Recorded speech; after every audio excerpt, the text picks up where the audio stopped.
It's very common to have problems and pain with bending whenever you're having a back problem. Hi, I'm Alan Ishmoli. I'm a physiotherapist at Premier Spine and Sport Rehabilitation and Wellness, and I'm going to show you how to bend without hurting your back.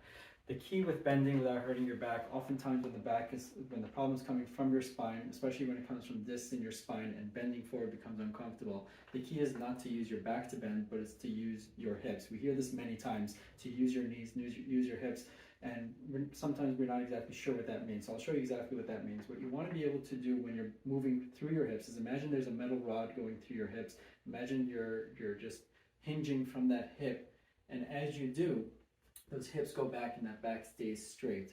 So if I'm bending from my back, you won't see the hips move very much, and that really flexes and bends the spine forward and puts a lot of strain on the discs when the discs are more sensitive.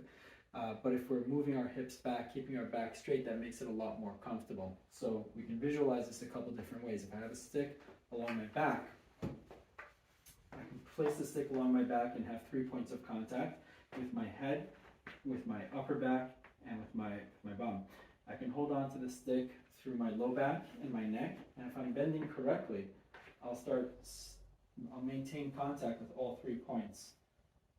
But if I bend incorrectly, you'll start seeing that stick coming right off, and that's bending from the back.